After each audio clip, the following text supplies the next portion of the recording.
104.9 Mitra FM All Day All Hits. Kembali lagi ya Sandi di sini, dan sekarang kita sudah di Beranda Islami. Sore hari ini seperti biasa kita kedatangan narasumber kita, ada Dr. Muskinul Fuad MAG, yang mana beliau ini adalah Dekan Fakultas Dakwah UIN Saisu Purwokerto. Langsung saya sapa. Assalamualaikum Pak Ustadz. Waalaikumsalam warahmatullahi wabarakatuh. Kabarnya sehat ya Pak ya? Alhamdulillah Mas Sandi, ketemu lagi. Iya. Oke Pak Ustadz, sore hari ini tema kita adalah cara beragama yang sehat. Sebelumnya mungkin ada yang ingin disampaikan dulu buat Mitra Lovers, silakan Pak.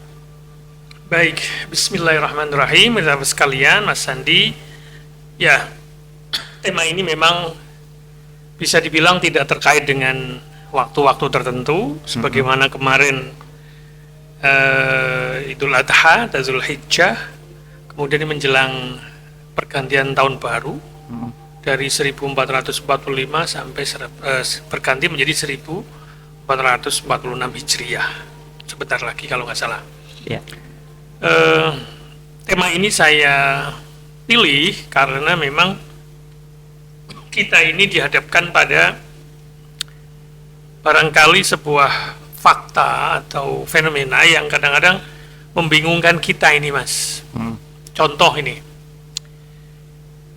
itu orang Islam gitu ya, misalnya kelihatannya rajin ke masjid, sholat, pakai baju koko misalnya, atau pakai peci misalnya. Tampilannya agamis banget gitu ya Pak. Iya, tapi kok perilakunya, misalnya begitu, kadang-kadang begitu.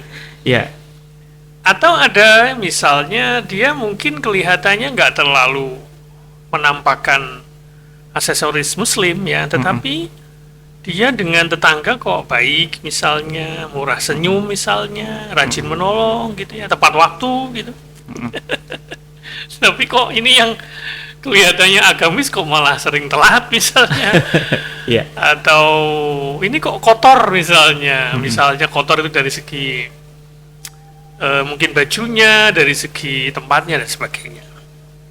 Tentu banyak faktor ya, tetapi barangkali tidak salah kalau kemudian kita mempertanyakan bagaimana sesungguhnya keberagamaan dia.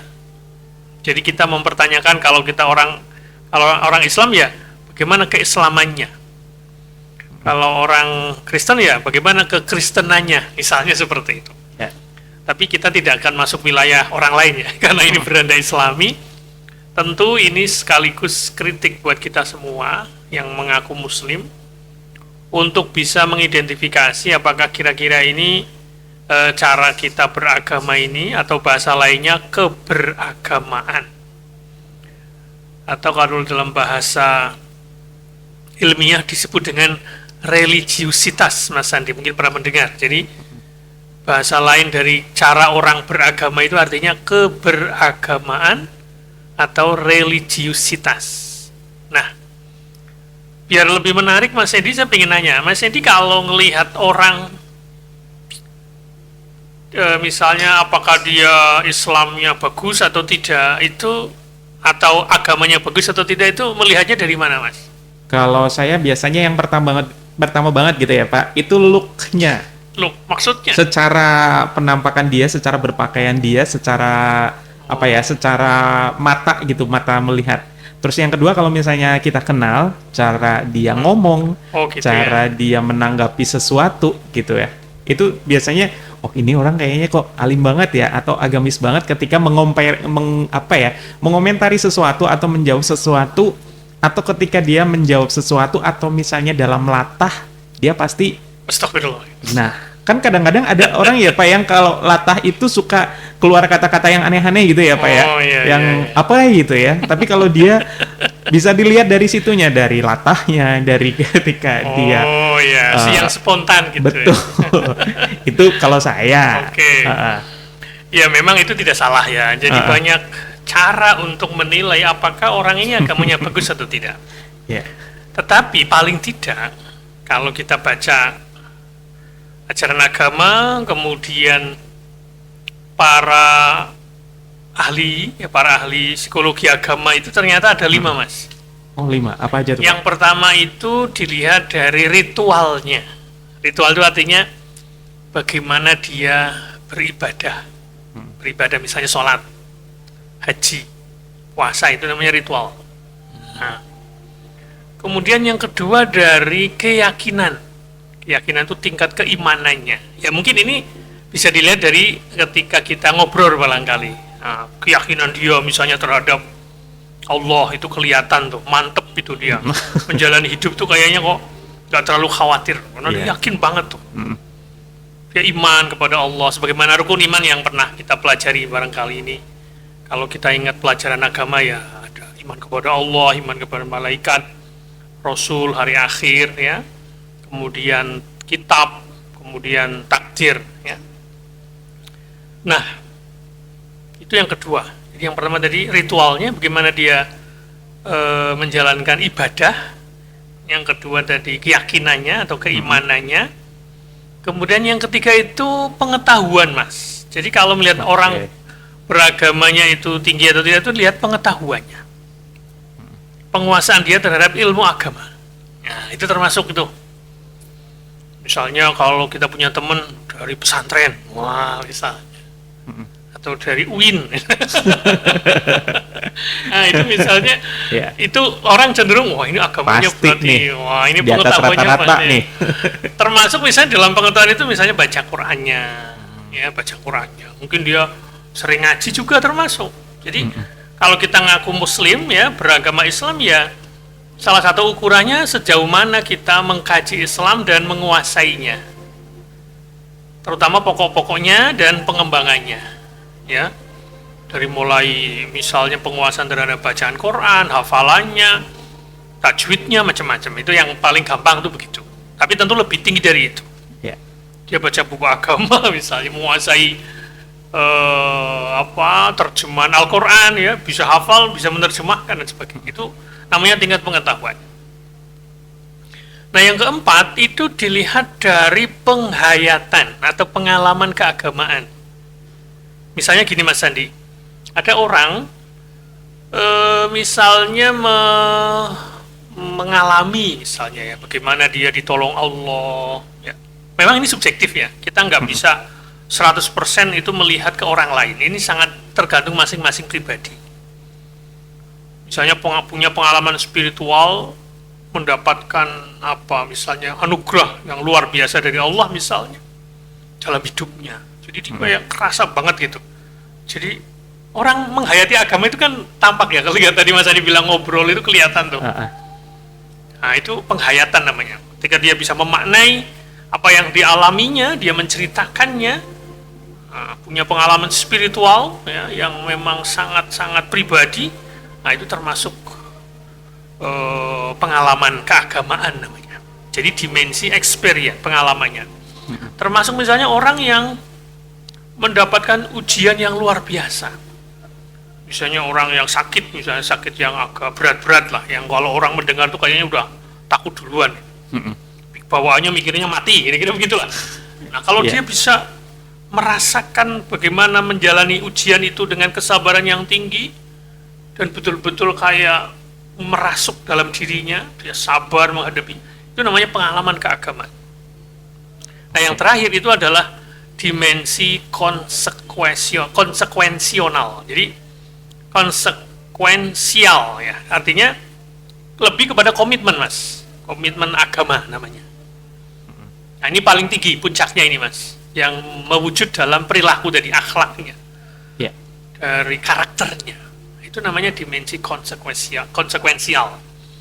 Jadi misalnya kalau orang beragamanya tinggi ya, harusnya dia tidak korupsi misalnya kalau jadi pejabat, atau besok jadi gubernur, mau bupati misalnya, tidak sampai ketangkap KPK misalnya. Ya itu namanya dimensi komitmen keberagaman. Gampangnya seperti itu Mas. Tapi kalau dalam bahasa agama itu ada 3. Orang keislamannya itu dilihat dari satu, imannya, ya, keyakinan dia. Kemudian kalau iman ini masuk akidah. Yang kedua Islamnya atau ibadahnya, ya, dilihat dari bagaimana dia menjalankan ajaran agama. Dan yang ketiga puncaknya itu ihsan. Ihsan itu artinya bagaimana dia menjiwai agamanya sampai kemudian menjadi perilaku sehari-hari, di mana dia ngerasa dalam hidupnya itu kayak merasa diawasi oleh Allah, merasa dekat dengan Allah. Nah, itu kemudian dia mewujud dalam karakter sehari-hari. Itu namanya dimensi ihsan. Oke, Nah, siap. jadi kalau 5 tadi kan, pertama ritual, kemudian keyakinan atau keimanan, ya, ini bahasa para ahli ya.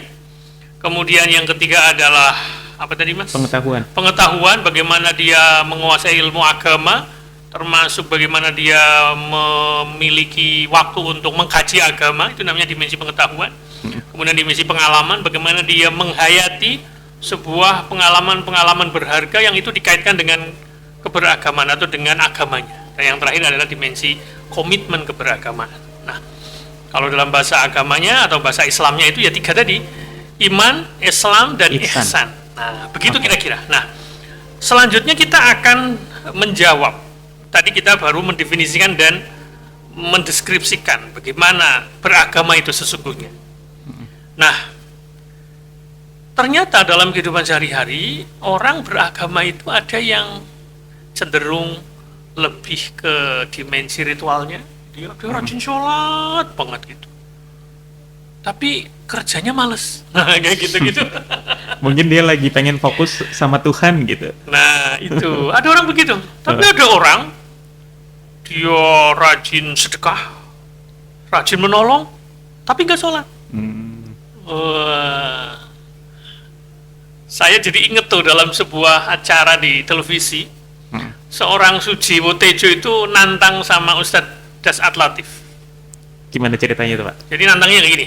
Ini contoh ya, ini ini saya pikir bukan sebuah aib ya, karena ini sudah menjadi tontonan ya. Dan itu di-upload ulang di medsos. Jadi seorang Sujiwo Tejo itu tanya ke Ustadz Dasat Latif. Dia terus terang, Mas, saya puasa, tapi saya nggak sholat. Dengan bangganya dia bilang begitu. Ya. Dia bilang dia menantang Ustadz Dasat Latif tuh dalam sebuah wawancara itu. Tolong yakinkan saya Ustadz. Kira-kira begitu. Jadi gitu, puasa tapi nggak sholat. Dan itu diakui sendiri. Itu cara orang beragama. Menurutnya mungkin benar. Nah, itu maksud saya. Jelas dia muslim, mau dia puasa, itu ngakunya. Iya. Tapi nggak sholat. Nah, kayak gitu tuh kan, bahkan itu bisa menjadi sebuah bahasa kita ya, mungkin sebuah bahan podcast barangkali ya, dan itu kayak menjadi tontonan kayak gitu. Sebagaimana sering kita lihat podcast antar umat beragama kan, dalam toko-toko tertentu itu ada istilah login, ada istilah logout, itu diperbincangkan. Misalnya seorang host yang Nasrani, dia nanya ke bintang tamunya yang Muslim, Ustadz, bukannya kalau Islam tuh begini-begini lah, misalnya gitu. Kemudian itu dibantah oleh narasumber. Enggak gitu. Nah, kira-kira itu contoh betapa agama itu sekarang sudah menjadi bahan obrolan sehari-hari. Bahkan itu menjadi konsumsi atau menjadi tontonan yang asik karena itu debatable. Dari mulai persoalan kalau Islam kan sangat patriarki katanya, sangat mengutamakan laki-laki. Nah, kayak gitu, dia memahaminya seperti itu. Kalau Islam kan menganjurkan poligami, kayak gitu. Nah, ini menjadi penting untuk kita pahami betapa orang beragama itu macam-macam. Ada yang cenderung di antara 5 itu, ada yang cenderung ke 1 saja, ada yang 2 saja, yang lain tidak dikerjakan misalnya, ada orang begitu tuh. Itu contoh betapa cara beragama itu sangat penting untuk kita pahami. Nah, pertanyaan berikutnya itu bagaimana cara beragama kita itu? Nah, begitu Mas, nanti setelah ini kita akan jawab bagaimana cara beragama yang sehat. Kenapa saya memilih kata sehat? Boleh jadi ada orang beragama, ngaku beragama, misalnya mengaku muslim, tapi perilakunya kadang-kadang tidak mencerminkan keislamannya. Ya, dulu pernah kita bikin tema di acara kita ini, judulnya Islam versus Muslim. Nah, nanti Mas ini bisa nyimak tuh, masih Oke. ada tuh. Siap. Gitu Mas, nanti kita lanjutkan. Oke, Mitrovers nanti yang mau gabung juga bisa ya di 081326151049. Sekarang kita ke jeda commercial break dulu.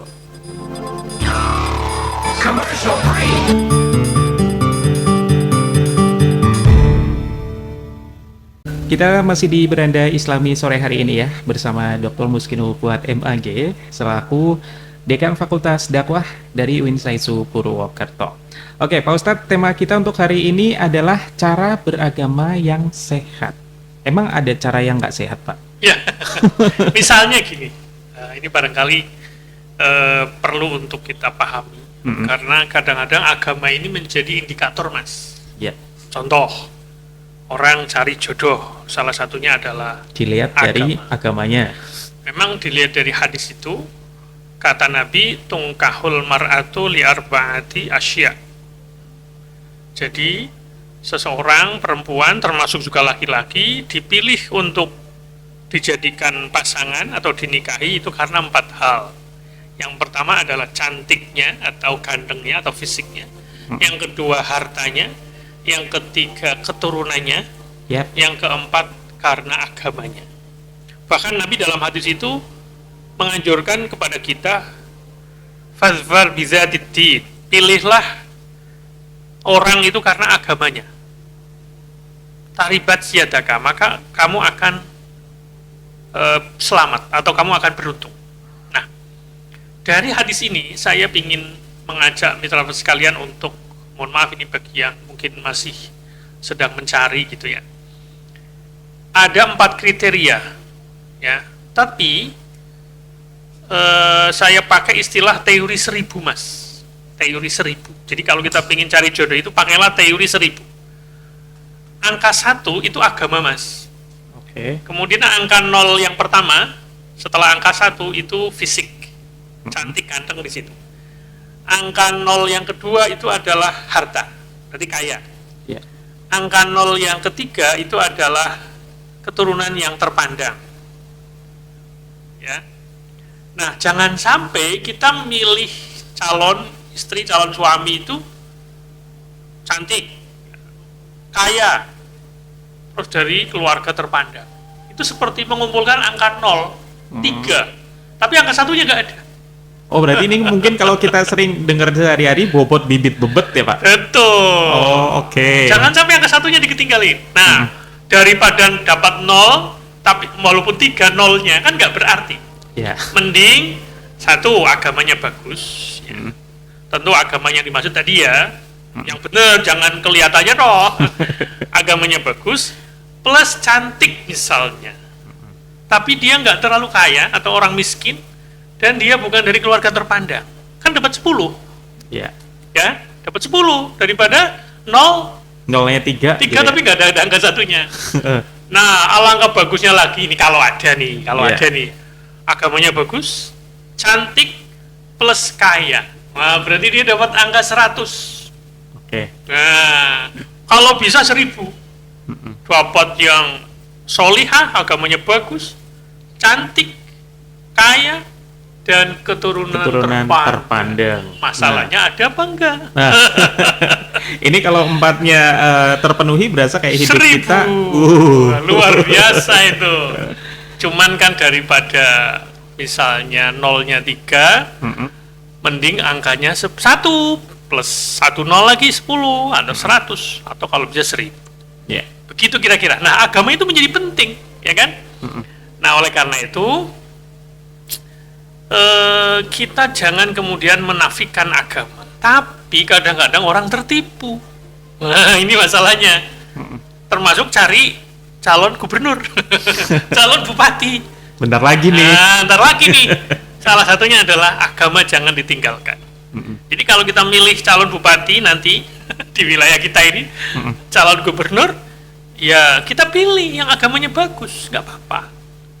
Yang sholat, kayak gitu. Yang muslim boleh, dianjurkan itu. Kalau ternyata sama-sama. Iya, makanya cari yang lebih tinggi. Sama-sama muslim, cari yang muslimnya lebih otentik, lebih apa bahasa kita, Ya intinya muslimnya itu lebih bagus. Berarti kita harus kenal lebih dekat ya Pak? Makanya Jangan asal coblos. ya seperti nyari jodoh itu ya harus kenal gitu. Nah, memang ada orang cenderung agama itu dijadikan topeng. Mau pilkada, Pencitraan dia gitu ya, Pak? deket-deket kiai, terus sering pakai baju koko, fotonya pakai peci, ya gitu ya, iya kan? Ya. Tapi ada udang di balik batu, di balik dia mendadak soleh bahasa kita. Iya. Ya tentu kita nggak bisa curiga ya, tetapi kan ini sebuah cara untuk membedakan mana yang beragamanya sehat, mana yang kurang sehat. Nah yang sehat itu namanya keberagaman yang intrinsik, Mas. Oke. Intrinsik. Nah sedangkan yang kurang sehat atau keberagaman yang tidak sehat itu namanya keberagaman yang ekstrinsik. Nah kita mulai dari yang ekstrinsik tadi, Mas. Jadi dia beragama itu tadi sebagai sebuah apa? Modus modus untuk kepentingan yang lain. Ya demi Suara. lah, demi citra lah, demi macam-macam. Jadi agama itu dimanfaatkan untuk kepentingan pribadi. Oke. Nah, itu namanya keberagaman yang ekstrinsik, kurang sehat. Jadi dia apa istilahnya?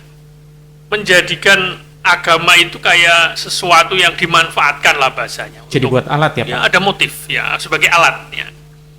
Yang ya apa bahasanya ya mungkin agama itu jadikan kayak apa bahasanya mode kali ya, ikut-ikutan toh itu tanpa memahami esensinya. Jadi dia itu kayak memanfaatkan agama untuk dirinya, bahasanya itu paling gampangnya seperti itu. Tidak genuine, tidak intrinsik tapi ekstrinsik, ada motif lain yang dia sembunyikan. Nah itu keberagaman yang tidak sehat. Jadi dia cenderung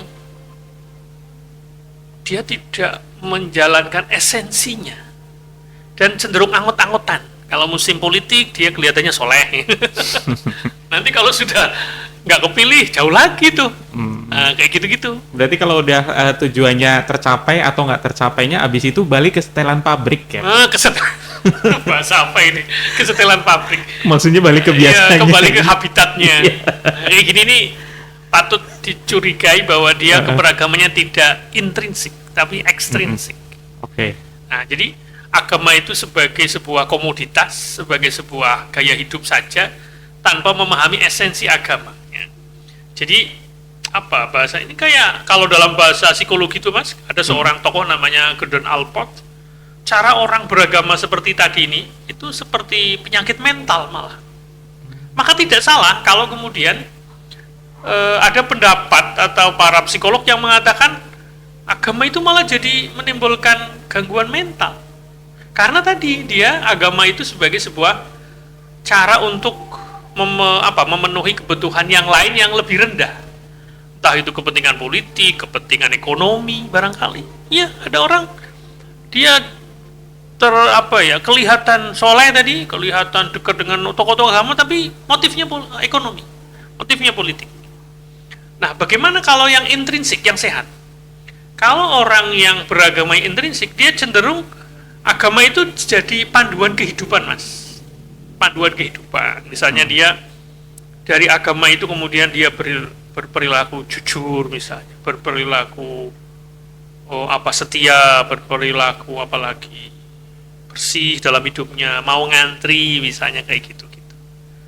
Nah, tapi sebaliknya kalau yang ekstrinsik tadi, dia bawaannya agama itu hanya simbol, tapi tampilan sehariannya marah-marah, tampilan kesehariannya apalagi misalnya,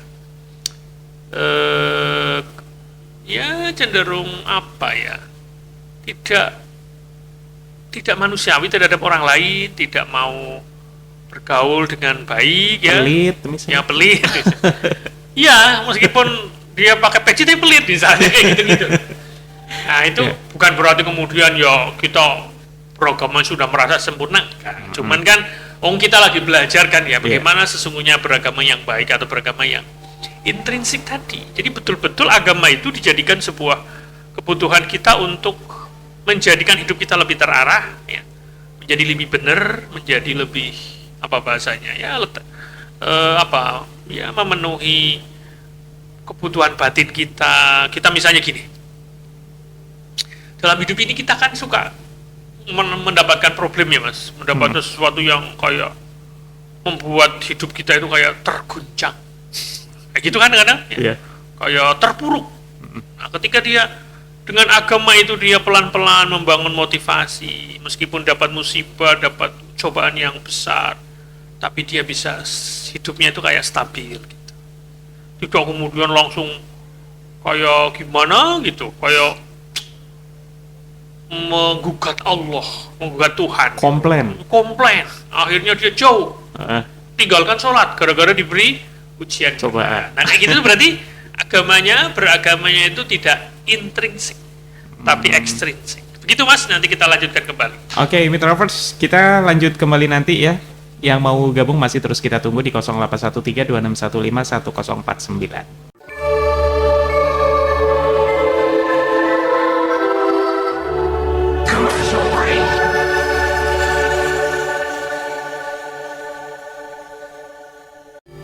Masih di 104.9 Mitra FM All Day All Hits ya. Kita masih di Beranda Islami sore hari ini bersama Pak Fuad ya. Dan tema kita hari ini adalah cara beragama yang sehat. Sebelum kita lanjut ke tema kita untuk sore hari ini kebetulan ada yang sudah gabung. Kita bahas nggak apa-apa ya Pak? Baik, silakan. Oke, selamat sore Pak Ustadz. Ya. Sore. Izin bertanya di luar tema ya. Boleh. Kalau ada orang yang mendapat kiriman energi hitam negatif, bagaimana kita membuktikannya ya Tat? Apakah itu bisa langsung kita percaya? Kalau kita percaya, apakah tidak termasuk golongan musyrik? Terus, kalau penyembuhan psikologis dengan ajaran kejawen, apakah itu menyalahi syariat Islam? Ini masuk golongan musyrik juga atau enggak? Dan apakah ada dalil yang menyebutkan kalau zikir menggunakan kalimat ijab Allah, sifat Allah dan wujud Allah, ini termasuk ajaran apa? Terima kasih dari Ibu Tri yang ada di Purwokerto aja. Waduh, berat ini pertanyaannya. Oke, mungkin dari pertama dulu ini tentang energi negatif. Baik. Saya coba menanggapi ya, saya tidak bisa menjawab sempurna barangkali. Ya. Tapi paling tidak begini, kita mengakui bahwa di dalam hidup kita ini ada makhluk halus ya. Namanya jin. Nah, jin itu ada yang baik, ada yang tidak baik ya. Nah, memang dalam kehidupan ini ada orang yang tidak menjadikan agama sebagai tuntunannya, tapi dia lebih memilih untuk tadi menjalani perilaku yang apa bahasa kita, yang dilarang. Misalnya percaya kepada dukun, itu termasuk yang dilarang itu.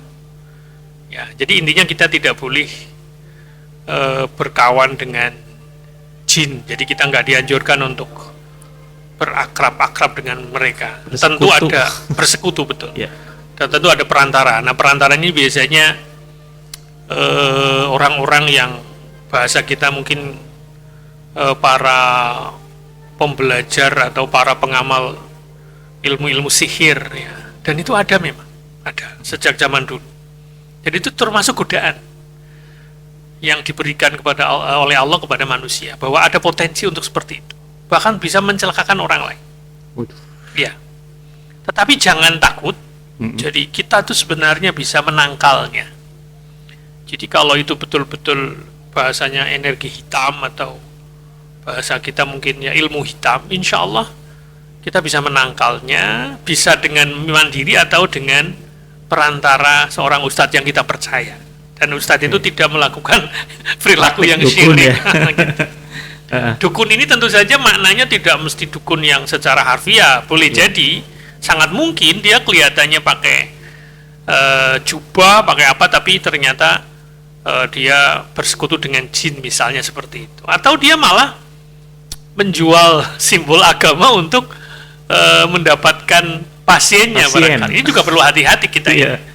Selain ilmu sihir bisa juga ada potensi untuk melanggar syariat misalnya. Apalagi ketika misalnya pasiennya seorang perempuan, kemudian ustadznya seorang laki-laki. Hati-hati juga, hati-hati. Jangan kemudian karena kita ingin mendekatkan dengan agama, kemudian kita sedikit-sedikit ruqyah. Wah, ruqyah ya. Kalau orang yang sudah kesurupan itu biasanya ruqyah. Ruqyah. Tentu itu tidak salah, tapi harus hati-hati memilih orang yang akan meruqyah. Atau selain kita mendatangi ustadz untuk melakukan ruqyah terhadap apapun ya, termasuk menangkal energi hitam bahasanya ya, kita tetap harus hati-hati. Jangan sampai nanti malah jatuhnya hitam ketemu hitam. Nah. menangkal apa, pengaruh jin tapi dengan bantuan jin juga. Nah, bisa jadi itu terjadi. Oleh karena itu perlu hati-hati. Nah, oleh karena itu menurut saya ya kita harus banyak berzikir, betul ya, termasuk membaca ayat-ayat yang diajarkan oleh Rasulullah ya. Bagaimana misalnya menangkal ilmu sihir, kita disuruh dianjurkan untuk membaca surat Al-Falaq. Surat yang populer ya, surat kedua sebelum terakhir. Yang terakhir namanya surat An-Nas kan, kemudian Al-Falaq. Nah, di situ ada redaksi yang sangat menarik. Bunyinya a'udzubillahi minasyaitonirrajim, qul a'udzu birabbil falaq. Ya. Katakanlah aku berlindung kepada Tuhan yang menguasai malam, ya. Qul a'udzu birabbil falaq min syarri ma khalaq, dari kejahatan makhluknya. Wa min syarri ghasiqin idza waqab. Tadi yang subuh tadi ya. Falak itu artinya subuh. Nah, yang ketiga, wa min syarri ghasiqin idza waqab, dan dari kejahatan malam ketika gelap gulita. Nah, berikutnya, wa min syarri hasidin idza hasad, dan dari kejahatan orang-orang dengki apabila ia dengki. Nah, salah satunya orang ketika dengki dengan kita itu mengirimkan bahasa energi kita itu. teluh atau apapun, santet macam-macam. Itu termasuk perilaku orang yang dengki tapi dengan memanfaatkan ilmu hitam bahasa kita. Itu sebenarnya ilmu hitam itu artinya kita meminta seorang dukun misalnya atau untuk seorang melakukan sesuatu gitu ya. Dengan bantuan jin. Nah, seperti ini bisa terjadi memang. Tetapi menurut saya kita tidak perlu kemudian terlalu panik ya. Kalau betul-betul itu memang sebuah kejahatan yang memang dilakukan ilmu sihir, ya kita tolak dengan tadi ya, baca surat Al-Falaq, baca surat An-Nas, baca Al-Ikhlas secara rutin. Kalau bisa setiap habis sholat ya. Tapi minimal kalau misalnya mau yang sehari sekali ya, kalau menurut hadis itu sebelum tidur. Sebelum tidur ya, selain baca Bismika Allahumma ahya wa Bismika amut, kita baca surat Al-Fatihah kalau bisa, kemudian baca Al-Ikhlas, baca Al-Falaq, baca An-Nas. Insya Allah itu zikir yang maksur dari Rasulullah untuk menolak kejahatan. Oke, tapi ini untuk perkara percaya atau enggaknya termasuk golongan musyrik atau enggak, Pak? Tidak. Kalau terhadap yang begituan gitu. Karena itu ada. Oh, memang ada ya, Pak? Ya kita percaya bahwa jin itu ada, setan itu ada, kan bukan musyrik. Yang musyrik itu artinya ketika kita menggantungkan ke dia. Oh, oke. Misalnya percaya kepada dukun ini bisa bisa meramal, kemudian kita percaya sama ramalan dukun, itulah yang disebut musyrik. Oke, siap. Tapi bahwa itu ada, kita percaya bahwa itu ada. Oh, itu memang dijelaskan bahwa ada orang seperti itu kan. Oke. Nah, kira-kira seperti itu. Kalau percaya adanya bukan musyrik, tapi kalau kita percaya pada produknya, misalnya dukun ngomong gini, kamu harus cari ayam putih bulunya misalnya, kayak gitu kan. Ayam cemani. Kayak gitu-gitu, itu yang musyrik tuh begitu. Oke. Kita percaya sama pelakunya gitu ya. Tapi bahwa kita percaya ada fenomena itu tidak musyrik. Karena memang itu ada. Itu sejak zaman dulu, bukan hanya sekarang. Bahkan sekarang di era modern pun ada. Berarti ini untuk penyembuhan psikologis dengan ajaran kejawennya itu betul ya, Pak? Kalau kejawen dalam pengertian tadi yang kalau memang, sekarang mungkin orang bilang wong pinter. Sama itu. Nah, itu yang tidak boleh. Tolong kembalilah ke ajaran agama. Kalaupun kita mau mendatangi orang dalam tanda kutip orang pinter, carilah yang memang benar-benar sumbernya dari agama. Dia betul-betul dia orang takwa, orang yang soleh gitu ya, dan dia punya bahasa kita itu ya mungkin kemampuan lebih untuk membantu kita dengan zikir yang dia baca, dengan Quran, dengan zikir-zikir yang maksur, itu lebih aman menurut saya daripada dukun yang dalam tanda kutip yang gak jelas gitu ya. Ya. terus dia memasang tarif dan caranya tidak benar, mencari-cari menggunakan cara-cara yang tidak satu tidak rasional ya, dan aneh-aneh. Bakar menyan misalnya. Kungkum, kalau bakar sekedar harum sih nggak apa-apa, tapi bakar menyan diniatkan untuk tadi mengundang roh halus ya, itu ya nggak boleh. Tapi kalau sekedar untuk aroma saja, tapi kan aromanya jadi kesannya gitu Horor ya, Pak. sebagaimana di film-film Indonesia zaman dulu ya. Nah, itu menurut saya seperti itu. Semoga apa yang saya sampaikan bisa sedikit yang memberikan kemantapan ya. Kalau zikir sih menurut saya umum aja ya, zikir-zikir yang populer saja. Kalau khusus untuk menanggulangi tadi energi negatif, baca ayat kursi, baca al-fatihah dulu ya, al-fatihah, al-ikhlas, al-falaq, an-nas, ayat kursi awal atau awal al-baqarah, kemudian ayat kursi, kemudian akhir al-baqarah, yang kalau itu dalam bahasa teman-teman di masyarakat NU disebut tahlilan. Ayat-ayat yang biasa untuk tahlilan itu bisa untuk ruqyah, bisa untuk menangkal juga. Atau kalau di buku yang lain disebut al-maksurat, bacaan-bacaan terpilih, zikir pagi dan petang termasuk. Jadi itu ada beberapa redaksi yang bisa kita pakai. Bukunya tersedia itu di buku toko-toko buku ya. Ada al-maksurat, ada doa zikir pagi dan petang, ada tahlil yasin, itu bisa dipakai semua untuk menangkal tadi. Insya Allah negatif, ya. Kita baca Quran, baca baik secara hafal maupun baca langsung, itu bisa menangkal itu. Oke, Pak Ustadz, nanti kita lanjut lagi, tapi Baik. ke jeda komersial break dulu ya. Commercial break.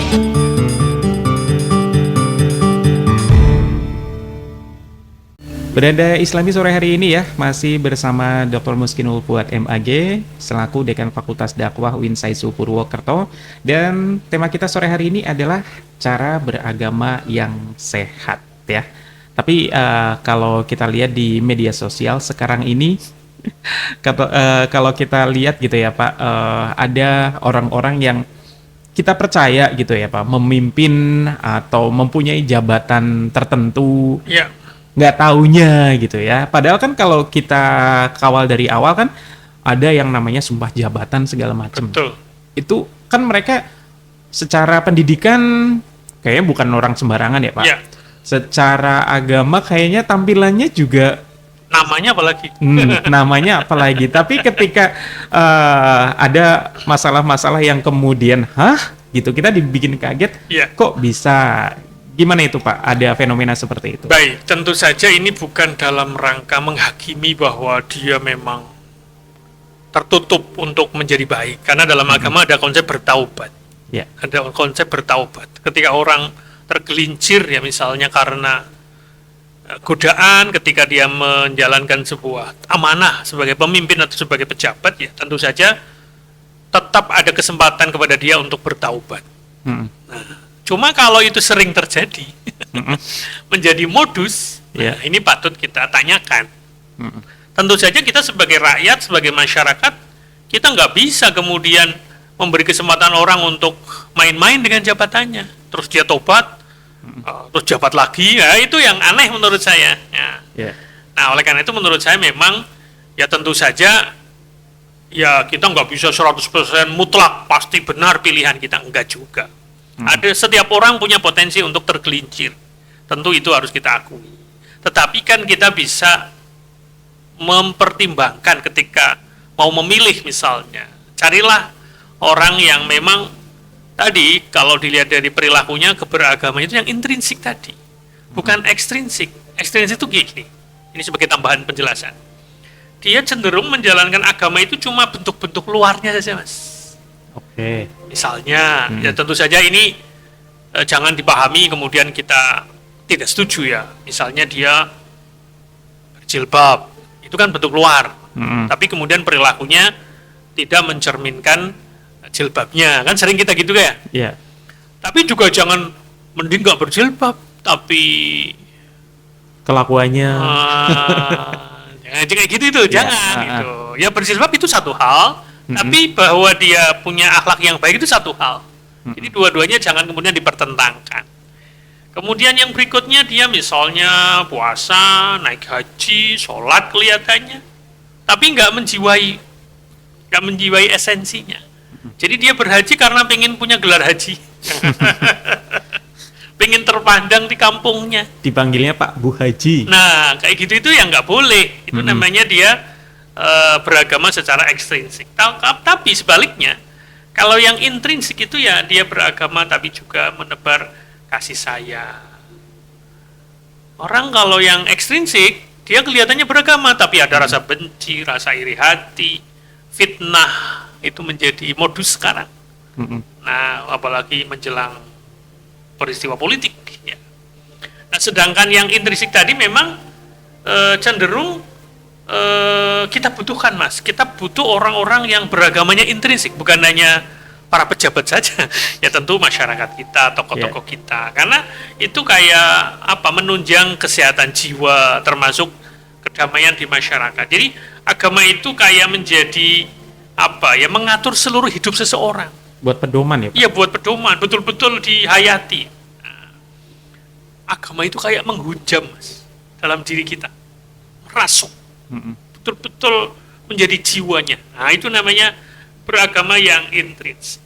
Sehingga nanti dari orang-orang seperti ini akan tercipta lingkungan yang penuh kasih sayang, toleransi, dan seterusnya.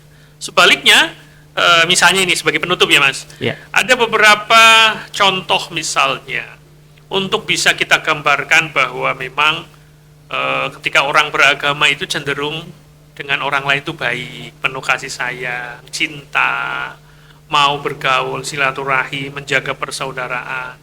Ini adalah dimensi yang sangat penting dalam agama kita sebenarnya. Karena agama kita ini, Nabi kita Muhammad SAW itu tidak diutus kecuali menyebarkan kasih sayang. Wa ma arsalnaka illa rahmatan lil alamin. Jadi kata Allah, tidak aku utus engkau Muhammad kecuali untuk menebarkan kasih sayang kepada seluruh alam semesta. Nah, sementara Allah lah yang menciptakan kasih sayang. Karena Allah itu Ar-Rahman, Allah itu Ar-Rahim. Nah, tugas kita itu adalah mewujudkan kasih sayang Allah di muka bumi ini. Nah, itu orang seperti itu yang beragamanya intrinsik. Kemudian saya tambahin lagi, ada sebuah riwayat ini penting menurut saya, yang menggambarkan esensi agama Islam. Suatu saat, ya, disampaikan kepada Nabi Muhammad SAW, ditanya gitu ya, dari seorang sahabat, ada seorang yang sholat di malam hari, puasa di siang hari, tapi menyakiti tetangganya dengan lidahnya. Itu ditanyakan kepada Nabi. Kemudian Nabi Muhammad itu menjawab, ia di neraka. Coba bayangkan, langsung sholat ya? malam, siangnya puasa, masuk neraka. Nah, ini dia beragama kelihatannya, tapi ekstrinsik. Nah, secara intrinsik dia belum beragama. Karena tadi sholat malam, puasa terus kalau siang, tapi dia menyakiti hati tetangga. Nah, inilah menurut saya menjadi penting buat kita. Termasuk kalau kita silaturahim juga bukan kesannya formalitas, Mas. Silaturahim ketika pas lebaran toh. Minal aidin wal faizin ya. Tapi nggak masuk ke hati. Itu namanya beragamanya tidak intrinsik tapi ekstrinsik. Karena bagaimanapun memang ya harus dibangun, harus dibiasakan. Begitu barangkali Mas Sandi, semoga bermanfaat ya. Intinya mari kita bareng-bareng, termasuk saya, Mas Sandy, teman-teman sekalian, untuk bisa meningkatkan cara beragama kita lebih ke arah yang intrinsik. Itulah cara beragama yang sehat. Demikian, semoga bermanfaat. Wassalamualaikum warahmatullahi wabarakatuh.